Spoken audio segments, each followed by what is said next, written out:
Olá, muito bom dia. Você assiste o programa Mercado Futuro, como sempre via Skype. E hoje o assunto é um assunto que é um dos melhores assuntos do agro nacional, falar do mercado de café. E eu estou ao meu lado aí, vocês estão vendo, está o Eduardo Carvalhais Filho, Duda, do escritório Carvalhais, que desde 1918, portanto há mais de um século, é uma referência nas questões do mercado de café.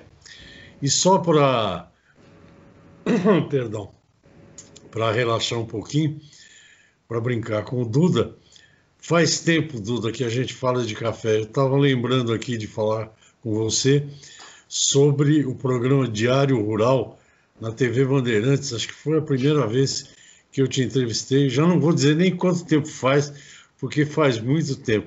Mas de lá para cá, o Duda virou um ícone.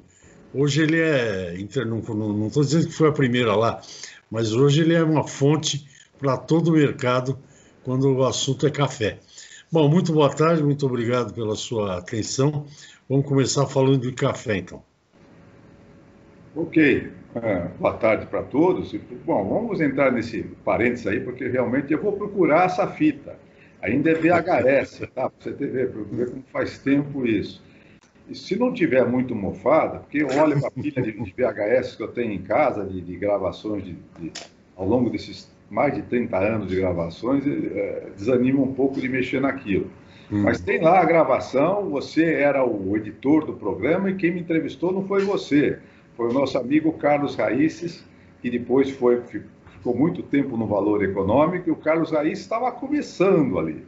Então foi uma entrevista com duas pessoas cruas. Eu acho que não foi a minha primeira entrevista não, mas foi uma das primeiras. Certamente a minha primeira gravada assim, que eu tenho é essa, foi preciso achar. Tá? E falamos de café, isso deve ser, não sei, 1986, 1987. Você não quis falar quanto tempo, mas faz um bocado de tempo realmente. Agora Faz sim, e o Carlos Raíssa é meu compadre, né? Eu sou padrinho da filha dele, da Júlia, da primeira filha dele. O que é importante a gente destacar, na minha opinião, é o seguinte: nós estamos evoluindo junto com a tecnologia. Da fita VHS, agora estamos aqui no Skype. Eu em São Paulo, Zona Sul, você na minha querida cidade de Santos, aí vendo o canal daí do seu escritório, onde passam os navios. É um programa, é uma outra coisa, mas é legal. O que eu queria começar a conversar com você é o seguinte: acabei de olhar no site do escritório, cereja descascado, cotação 830, estava aí hoje. Melhorou, porque a última vez que eu vi estava em 800. Finos extra-finos da Mogiana em Minas, até 770, né? E eu peguei as cotações de Nova York e tal. Esse preço estimula o produtor de café brasileiro, Duda? É um assunto complexo. Ontem eu estava falando disso. Se você olhar esses preços atuais, e que chega até 830 o cereja descascado, porque também depende da qualidade. Hoje você tem uma variação muito grande também dentro do preço do cereja descascado. O preparo, peneiras, região, tem uma série de coisas que formam o preço do cereja descascado. Mas se você olhar para a safra 2020, a safra que nós estamos acabando agora, que foi uma safra de ciclo alto, uma safra alta mesmo, não sei, não me lembro, recordo se foi recorde, porque a gente sempre tem aquele debate de 5% a mais, 5% a menos em toda a safra, desde que eu entrei em café isso existe, né? Naquela safra deve ser um bom preço, porque os custos que se produziu essa safra foram menores, o fertilizante, o defensivo, a energia elétrica, o combustível estava mais baixo. Depois disso, nós assistimos essa subida forte do dólar, né? E mesmo também a inflação, apesar de baixa para os padrões brasileiros, também teve uma pequena escalada aí. Então, quando o produtor vende o café olhando para trás, o preço parece bom, mas quando ele olha para frente, vem incerteza climática, né? Você tem que lembrar que nós tínhamos muita fé que chovesse nesse início de 2021 para que a safra se salvasse em parte. As chuvas foram fracas, né? Não ficou seco o tempo todo, tivemos chuva, ninguém disse que perdeu com essa, mas foram bem abaixo do padrão, bem abaixo das médias históricas, as chuvas, se você pegar de janeiro a final de março. Abril também está se repetindo, nós já estamos no meio de abril, e até agora, nesse período, está abaixo da média histórica. Então, por isso, o produtor já sabe que essa safra que ele vai colher, além de ser menor, devido a ser o ano de ciclo baixo, de ter tido aquela seca no semestre passado, que derrubou o número de flores e a formação de frutos, agora os frutos que estão na árvore provavelmente cresceram menos. Então, a renda, quando eles colherem esse café, deve ser menor. Agora, resta que eles torcem muito que o clima fique seco na colheita. É ao contrário, a partir do final desse mês, começa a partir do meio do mês que vem, né, começa a torcida para que a chuva pare, porque aí influi na qualidade do café. Então, se você tiver uma safra pequena, com qualidade ruim, é um desastre, né? Portanto, esse preço, ele vende, vai vendendo conforme precisa de dinheiro. Ninguém vende café para botar dinheiro no banco, porque com os juros atuais eles acham que o risco melhor é ficar com o café, mas todo mundo tem despesa todos os meses, eles têm que se preparar para a colheita, fazer caixa para a colheita, então os negócios vão saindo. Menos do que deviam sair, mas vão saindo. E o preço, se você olhar para trás, é um preço bastante razoável. Agora, todo mundo esquece de que o produtor de café tem que fazer uma média de 5 anos de preço, né? E a outra coisa que todo mundo esquece é que quando você falou em 830, a gente falar um natural bom aí entre 750 e 780, é a mesma coisa que nós fazemos aqui um debate sobre boi, que sempre falo para você, a partir do preço do filé mignon, né? Não é uma realidade. Aquela é a melhor parte do café do produtor. Se ele está numa região de clima favorável, que ele faz uma boa porcentagem de cafés desse preço, pelo menos metade da produção, alguns chegam a 60%, mas se você pegar a maioria dos produtores, se ele produz 40% da safra nesses preços melhores, ele já solta rojão. Então, tudo isso mostra que os preços têm que melhorar ainda mais. Ele vai colher uma safra menor, ele vai colher uma safra em que o fertilizante e o defensivo vão ter que ser contabilizado num preço mais alto, o combustível, todo mundo sabe onde é que está o preço, a energia elétrica, todo mundo vê que subiu. E, além disso, o medo que nós tínhamos o ano passado, que era o medo da colheita com Covid, a Covid não tinha chegado nas pequenas cidades ainda, não tinha chegado a Minas, que produz metade do café brasileiro. Agora, a Covid está principalmente nessas pequenas e médias cidades. Então, os cafeicultores também estão apreensivos de como é que vai ser a colheita desse ano. Estão se preparando, estão usando a experiência do ano passado, que foi muito boa, né? Então, nós prevemos que também não vamos ter problema, mas ninguém sabe, causa bastante apreensão como é que vai ser a colheita desse ano. É só abrir os jornais de Minas e ver a taxa, como é que está de infecção nas pequenas cidades. Das regiões produtoras de São Paulo é a mesma coisa, né? O Cerrado Mineiro também, todas elas estão com isso. Então, só lá para setembro é que nós vamos poder fazer um balanço e ver como é que foi a colheita desse ano. Por tudo isso, eu acho que os preços têm que melhorar. Outra coisa, essa falta de água nesse começo de ano já faz os agrônomos falarem que já podem estar prejudicando o tamanho da safra do ano que vem. Os ramos estão crescendo menos, aonde vai ser formada a safra de 2022. Então, isso tudo já é uma primeira interrogação sobre a safra do ano que vem. E o clima? Como é que vai ser? Como é que vai ser esse inverno? Como é que vai ser o inverno do ano que vem? Como é que vai ser o segundo semestre de chuvas este ano, né?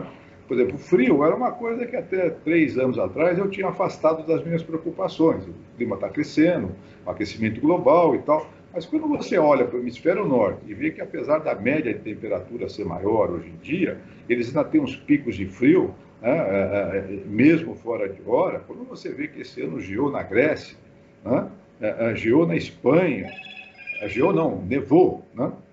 Você vê que nós não podemos afastar o risco de um frio, um pico de frio num dia a mais que possa causar problemas para os cafeicultores brasileiros, né? O consumo de café deve crescer no segundo semestre, a vacinação avança numa boa velocidade nos Estados Unidos, na Inglaterra, e também nos países asiáticos, né? Principalmente na China e no Japão.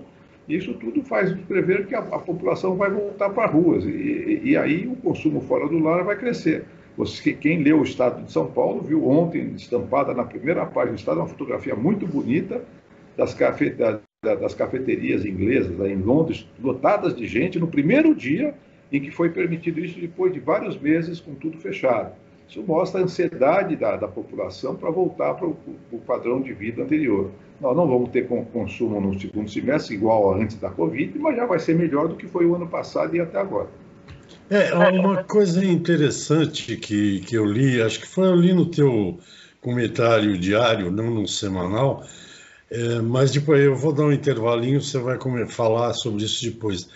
É que os players, né, digamos os compradores internacionais, já agora estão conscientes de que vai ter, não sei se muito menos, mas menos café arábica proveniente do Brasil agora no segundo semestre. Isso explicaria essas cotações que estão indo para 1,40 aí para setembro, $1,40 libra peso. Mas um intervalinho, Duda, a gente volta já já. Eu volto daqui a pouquinho, até já.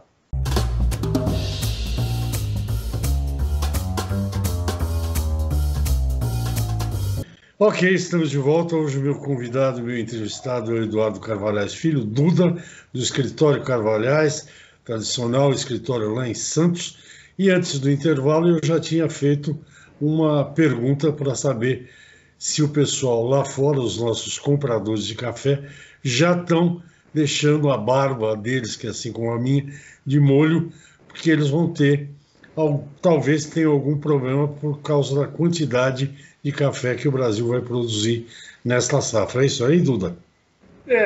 Eu quero primeiro abrir um parênteses aí para dizer que o mundo de hoje é um mundo muito diferente, vem mudando com uma rapidez, não é ano a ano, é mês a mês, né? O modo de pensar, ou as coisas que acontecem, esse avalanche de notícias para cima da gente, que você acorda de manhã com o celular na mão vendo notícia e vai dormir vendo o que aconteceu, né? E no dia seguinte, quando você abre, tem alguém que te mandou um WhatsApp à meia-noite, 1h da manhã, com alguma outra informação. Então, realmente é muito difícil. E nós sempre, você conhece a gente faz tempo aqui no Escritório Carvalhais, sempre lutamos por falar o seguinte: nós temos que olhar para trás para ver a experiência, acumular essa experiência, mas nós não podemos querer analisar o mercado hoje olhando o que aconteceu há 30 ou 20 anos atrás, porque o mundo é outro, o modo de pensar dos novos players é outro, e a experiência é muito boa, ajuda bastante, mas não podemos achar que vai se repetir tudo como se nada mudasse. E é o que está acontecendo no momento, na minha opinião. Você vive num mundo hoje em que existe dinheiro sobrando aí pelo mundo todo, a comunicação em rede é uma coisa extraordinária. Se a gente falar daquela comunicação, daquela primeira entrevista para hoje, é um outro mundo completamente diferente. Eu gosto de dizer que hoje em dia, quando eu falo que a Rua 15 aqui em Santos está vazia, eu falo, gente, a Rua 15 agora mudou para dentro da internet. Sabe? Eu falo com compradores do Brasil inteiro via internet. Aqui onde nós estamos é a nova Rua 15. A Rua 15 é histórica, é boa para passear, temos lá o Museu do Café, mas para negócios é aqui, é na internet. Né? E essa safra, o que acontece no momento, com tudo isso que nós falamos, é que vai ter menos café mesmo. E os compradores lá fora, com a facilidade de comunicação, com a facilidade de transportes, se acostumaram a baixar muito os estoques. Os estoques na mão dos principais players lá fora são menores. Porque tem menos café e porque eles se acostumaram a trabalhar assim. Eles gostam de falar no pipeline de café. E para você ver como qualquer coisa atrapalha isso, você vê o pânico que todos os mercados, inclusive de café, entraram quando o canal de Suez fechou por uma semana. Teoricamente, qual é o problema? Uma semana. Mas não, foi quase um pânico geral, porque eles estão acostumados com a mercadoria, eles já contam com a mercadoria que está em trânsito como estoque. E quando você interrompe o trânsito dessa mercadoria, teve gente que olhava para frente e não tinha café para 15 dias depois, principalmente no mercado de solúvel e outros mercados que tinham por aí, porque você tinha o trânsito pelo canal de Suez do Arábica subindo, indo para os países do lado de lá, e do Conilon, do Vietnã, descendo. Foi uma experiência muito interessante esse fechamento do canal de Suez por uma semana. Só para quem prestou atenção, aprendeu muito ali. Agora, então, os estoques lá fora são menores agora. Os estoques das origens praticamente zeraram. E não adianta você pensar que só o Brasil, que é o maior produtor e exportador do mundo, está com problemas climáticos, está com mudanças climáticas. E a América Central? E a Colômbia? E o Equador? E o Peru? Né? Todos eles estão enfrentando esses mesmos problemas. Os países ali perto do Equador, na África, também, a Etiópia, todos eles enfrentam sérias mudanças climáticas e um clima que não se comporta mais como esperado. Isso tudo faz com que o pessoal agora comece a levantar as orelhas para isso lá fora e prestar atenção no que isso está acontecendo. E aqui no Brasil tem uma mudança que acelerou nesse ano, mas já vinha dos 2 últimos anos, que é o fato de que o Brasil hoje é um grande player na área de agricultura e em muitos outros negócios, né? Como soja, como madeira, como carne, né?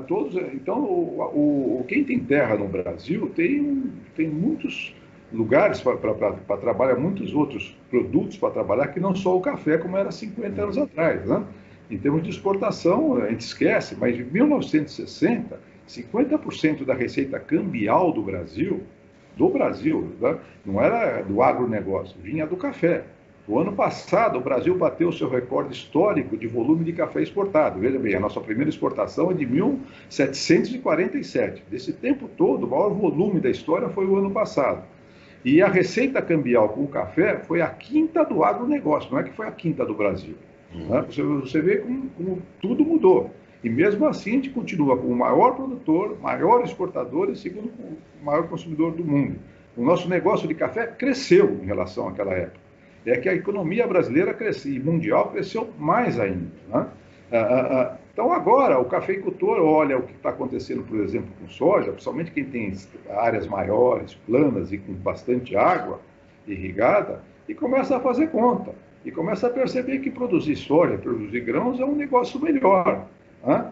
Você tem 2 safras por ano, e vamos falar já da terceira safra, e nessas duas, então se o clima atrapalha numa, pode ajudar na outra, o risco é menor, o investimento para produzir aquilo é menor, você pode alterar o que você está produzindo mais rapidamente, e por fim, você tem muito, mas muito menos problemas trabalhistas. Tá? Se você se der colocar aqui numa entrevista como essa, um produtor do Cerrado, você vai tomar um susto com isso. Eles tocam grandes áreas com 2, 3 pessoas. Então, se você pegar cafeicultores tradicionais do Cerrado, gente grande, gente que gosta de café, fala de café de manhã até de noite, que nem nós, eles estão já, muitos deles, com metade da área plantada com grãos. E compara uma coisa com outra e acha que é o grão que vai crescer se o café não mudar de patamar de preços. Então, esse negócio que a gente cansa de ouvir, que café é $1,30, um preço bom em Nova York, que na safra grande tem que voltar para $1, se isso acontecer, vai acelerar esse processo. Na minha opinião, aí é uma opinião pessoal, não é nem do escritório Carvalho, mas eu sei que meus irmãos pensam assim também. O café tem que ir para uma base de preço e procurar no futuro de $1,50. Porque se não fizer isso, eu não acredito que a curto prazo a gente derrube a produção brasileira, mas quem contar com a produção brasileira de café crescendo nos próximos anos, como cresceu nos últimos 20, vai quebrar a cara. E é curioso, porque eu ouvi recentemente, eu acho que se você até viu uma conversa que eu tive, que para o Brasil manter, se quiser manter o market share, aqueles 30%, ou um pouco mais, um pouco menos, o Brasil teria que estar aumentando a produção de café. Como você concorda com isso? Eu concordo. E eu acho o seguinte, o Brasil tem todas as condições de ir para 40% de market share, até mais, porque se você olhar para os nossos concorrentes, são todos de quarto, quinto mundo, a produtividade por hectare é muito menor, a qualidade média deles, eles têm os cafés de pico deles, às vezes na América Central, na Colômbia, lá os 10% melhores de produção, que são finíssimos. Mas o resto nós encostamos. O brasileiro aprendeu a fazer qualidade com volume. Né? Então, hoje que você vê a concentração enorme nos torradores fora do Brasil, aqui dentro também está concentrando bastante, hein? As pessoas não estão percebendo, mas é grande a concentração que está tendo. Com isso, o comprador lá fora quer saber de volume com qualidade. Então, você pega as exportações brasileiras, vê o que vai crescendo naquilo que a Secafé chama de cafés diferenciados, vê o que vai crescendo de café de boa qualidade, né? E em volume. E a outra coisa que é uma facilidade com o Brasil, é que lá fora, nessa época do just in time, nós estávamos falando pipeline de café, você pega o telefone lá fora e fecha negócio de milhares de sacos rapidamente. Os outros países não têm condições de fazer isso, um café de qualidade, sabe? Nós temos condições claras, e você sabe disso também, de embarcar 5 milhões de sacas no mês tranquilamente, sem atrapalhar o resto do agronegócio. É só precisar embarcar. Nós embarcamos vários meses aí acima de 4 milhões com Covid, né? Sem problema nenhum. O Porto de Santos mostrou aqui o que ele é profissional nesse tempo de Covid, não deixou de trabalhar um dia ou uma noite, porque aqui são 24 horas por dia, 7 dias por semana. Aliás, duas coisas que eu queria te falar. Primeiro, que eu acompanho o relatório do Secafé e os tais dos diferenciados, cada relatório o número é maior, o volume é maior e o preço também é maior. A segunda coisa é que eu gravei para ir para as redes, não sei se eu te mandei, na época da crise da pandemia, todo mundo falando do pessoal da saúde, do pessoal, né, que está se arriscando. Eu falei, eu também acho que o pessoal da saúde, mas devo lembrar que o pessoal que trabalha no porto também está 24 horas por dia. E no último relatório do Secafé, eu vi que a exportação no último mês, o Porto de Santos foi responsável por 78%, quase 80%, seguido pelo Rio de Janeiro com 15%. Mas vamos a um intervalo, Duda, a gente volta e já é o último bloco, viu? A gente vai precisar gravar uma meia dúzia de programas para botar a conversa em dia no ar. Mas eu já volto já, até já.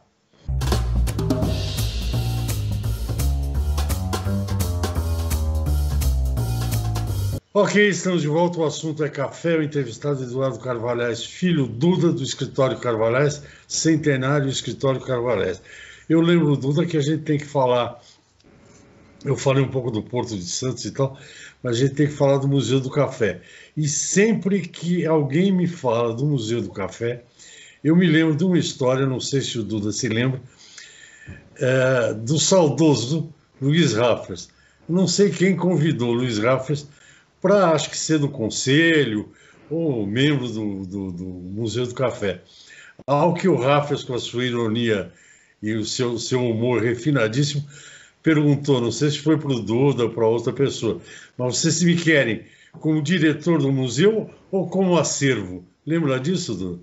Lembro sim. O Raffers foi um dos 7 fundadores, foram entidades fundadoras, mas as pessoas que representavam as entidades, eu liderei, você sabe disso desde o começo, desde que o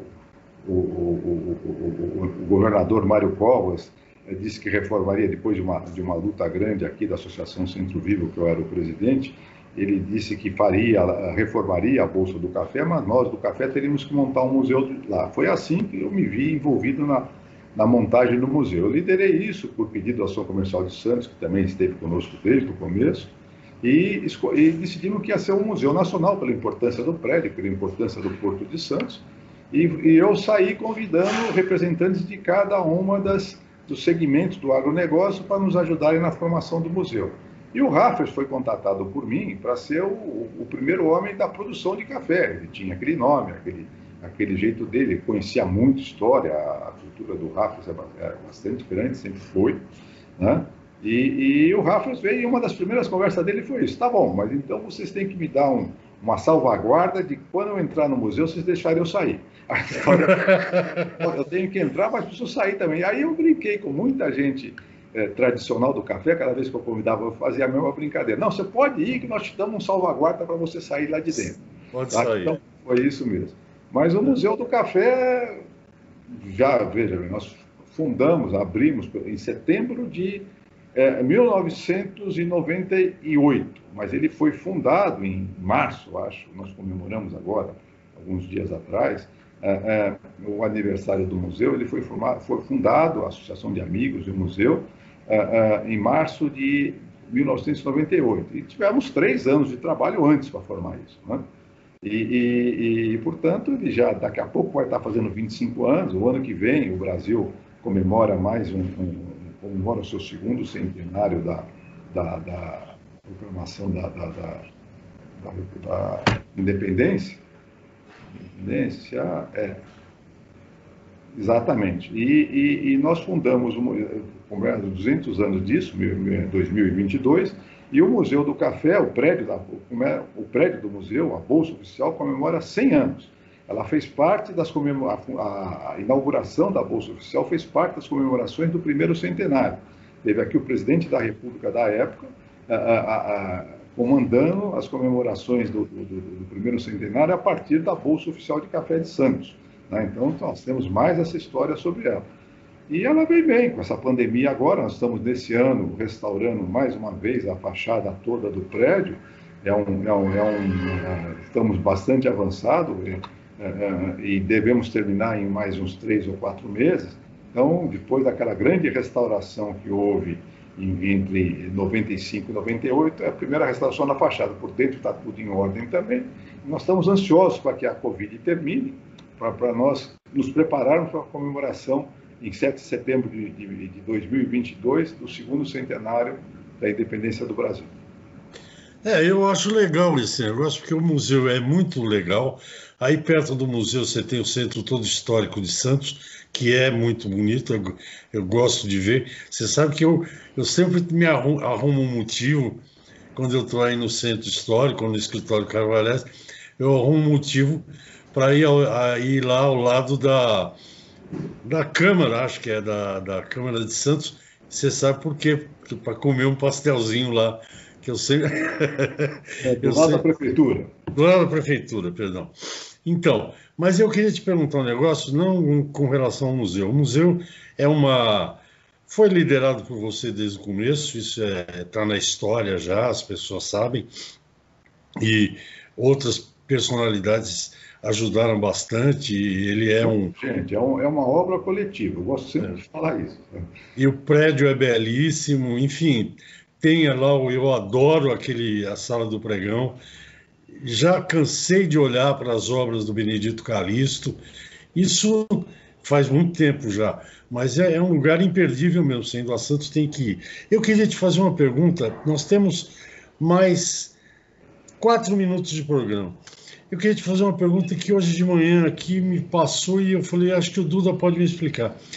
Quando tem, eu vejo no teu relatório e outras coisas, quando há uma valorização do dólar frente ao real, o que os compradores tiram proveito? Eles fazem uma conta assim, você vai receber mais reais pelo X dólares. Aí eles abaixam o preço, é isso que acontece? É sempre um problema de oferta e procura, mas o raciocínio é esse, né? O comprador lá fora, ele imagina o seguinte, se o real se desvalorizou mais um pouco, o dólar subiu, significa que são mais reais por saca na mão do produtor de café. Então eles derrubam lá, ou acham que o mercado vai cair lá, para o preço em reais aqui ficar o mesmo. E é uma disputa sempre de quem fica com essa desvalorização do real, se é o produtor de café no Brasil, se é o Brasil, ou se é o comprador lá fora, o consumidor lá fora. Então essa disputa é centenária, não é de agora. Mas depende muito do que existe de café do mundo. No momento eles tentam fazer isso, mas têm dificuldades de fazer. Eu acho que o grande problema no momento do mercado de café foi aquele que nós citamos no outro bloco. O fato de que eles estão com essa memória histórica que de café é $1. Se eles continuarem com isso, eu prevejo dificuldade. Eu não acho que o café vai acabar no Brasil. Nós temos muito conhecimento, muita tradição, muito know-how. Nós temos uma Embrapa, nós temos um Instituto Agronômico de Campinas, temos a Faculdade de Agronomia da USP em São Paulo, a Exalc. Nós temos 2 universidades mineiras com as suas faculdades de agronomia focadas em café, gerando muito conhecimento. O pessoal no Espírito Santo, em Rondônia, agora você veja o que está acontecendo com o conhecimento. Então, eu não acho que a produção vai cair, mas subir a produção ou alguma coisa, eu acho difícil. Eu acho que se por acaso continuar com preço ruim, o café vai migrar para áreas mais pobres, para terras mais baratas, alguma coisa, para outros lugares, como já aconteceu ao redor de Ribeirão Preto, quando veio o ciclo da cana e da laranja. Né? Só que também a gente não vê muitas áreas grandes no momento que o café possa dominar um preço mais baixo, com a demanda de grãos que nós vamos continuar tendo. A população mundial continua crescendo, 7,5 bilhões. Os demógrafos acham que nós vamos para 9 bilhões de pessoas até 2050. Então a demanda por alimentos vai continuar muito forte. E o clima? quem sabe? Eu nunca, você sabe que eu nunca discuto sobre se há um aquecimento global, se é problema da poluição, se isso é um movimento do Sol. Isso são para os cientistas. Mas o que nós notamos é que o clima está mudando. Se isso é uma fase, você vai voltar a esfriar, eu não tenho coisa de fazer. Mas, no momento, o clima no Brasil e no mundo é uma grande preocupação. Bom, Duda, isso aqui vai ser o primeiro de uma série, porque o meu tempo aqui já acabou, é de meia hora, e eu ia te perguntar do futuro agora, mas a gente marca um outro dia. Como agora está todo mundo ou no escritório sozinho ou em casa, é mais fácil. Você não precisa pegar seu carro, vir até São Paulo, parar no metrô Jabaquara, nada disso, está muito mais simples. Quero te agradecer muito pela entrevista.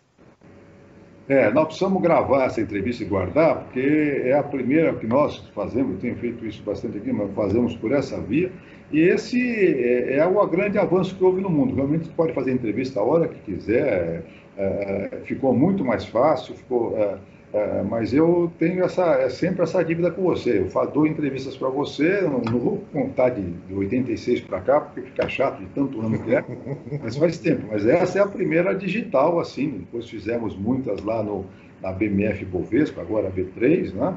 Fizemos também, como é que era antes dali, o Canal Rural, onde que era? Ali perto do Ibirapuera. Isso, também fui muito ali também. Agora a facilidade é maior e nós estamos, como eu disse, eu quero reafirmar isso, porque muita gente não percebeu, a comercialização do café foi para dentro da internet. É um produto muito tradicional, nós temos o problema das provas de café. Então hoje eu venho ao escritório, estou aqui no escritório no momento, mas eu só preciso estar no escritório Carvalhais, aqui fisicamente, para provar café. Porque o resto, nós levamos o escritório Carvalhais para dentro do computador. Então, se eu precisar viajar, antes eu tomava mais cuidado por causa disso, eu ligo o meu computador e trabalho de onde eu estiver, com tudo aqui, com as pessoas aqui dentro, aqui no escritório, alimentando tudo. Então, é uma nova era que eu sou otimista com ela, vai mudar muito, nós não vamos pegarmos isso tudo, mas café está mudando muito o modo de comercializar e vai mudar muito e rapidamente. Tá? Não sei como é que vai ser daqui a 1 ou 2 anos, mas certamente as mudanças são cada vez mais rápidas. É o que eu estou fazendo agora, trabalhando aqui da minha casa. Mas muito obrigado, Duda. Fique aí. Gente, é isso. Toda semana tem um programa. Hoje foi o Eduardo Carvalhais sobre café, um belíssimo programa. Até a semana que vem. Tchau, tchau.